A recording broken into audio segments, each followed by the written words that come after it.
Саламатсыздар урматтуу телегөрүүчүлөр, күндөлүк программасынын кезектеги чыгарылышы сиздер менен мен Акжол Исламова спорт жаңылыктары менен тааныштырабыз. Роналдо өзүн актер катары сынап көрөт. Учурда анын катышуусундагы Британ сериалын тартуу иштери жүрүп жатат. Маалыматка ылайык, сериал спорттук драма жанрында тартылып, футбол дүйнөсүнүн көмүскө тарабы, оюнчулар туш болгон интригалар, басым жана кыйынчылыктар тууралуу баяндайт. Роналдо бул долбоордо роль жаратуу менен катар продюсерлик милдетти дагы аткарат. Сериалдын так качан жарык көрөрү азырынча расмий жарыялана элек. Интернетте азыр эле анын актердук дебютун күткөндөр көп экенин жазышууда. Кыргызстандык мушкер Муртазали Магомедов анын айланасындагы талашка чекит койду.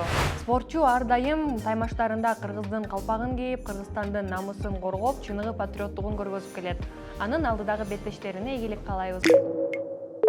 Дордой командасы жайкы трансфердик терезеде командасын бир топ күчөттү. Клубка 26 жаштагы Гүлжигит Бөрүбаев кайрадан кайтып келди.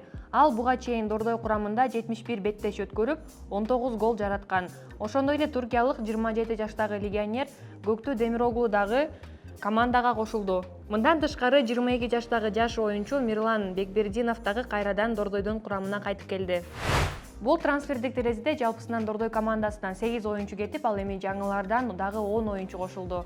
Клуб бардык оюнчулар менен бул жылдын аягына чейин келишимин түздү. А сиз бул жолку сезондон кайсы оюнчудан мыкты оюн күтөсүз? Комментарийге жаза кетиңиз. Алга командасы жайкы трансфердик терезеде курамын бир катар жаңы оюнчулар менен топтоду. Командага Кыргызстандын Ю-23 жаштар курама командасынын оюнчусу Арген Эмилбеков кайтып келди. Ошондой эле украиналык жарым коргоочу Алексей Лобов Бишкек Ситиден алгага өттү.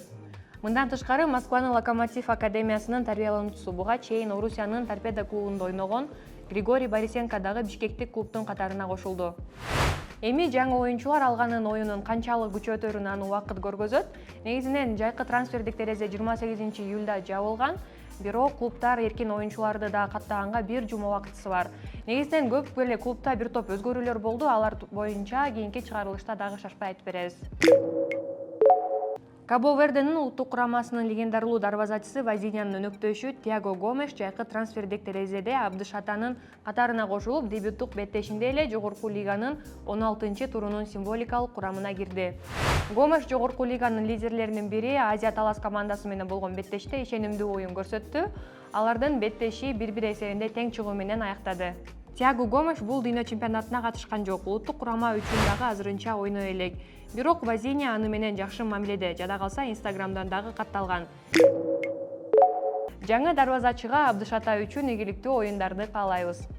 Сиздер менен мен Акжол Исламова, бул күндөлүк программасы кийинки чыгарылыштан көрүшкөнчө.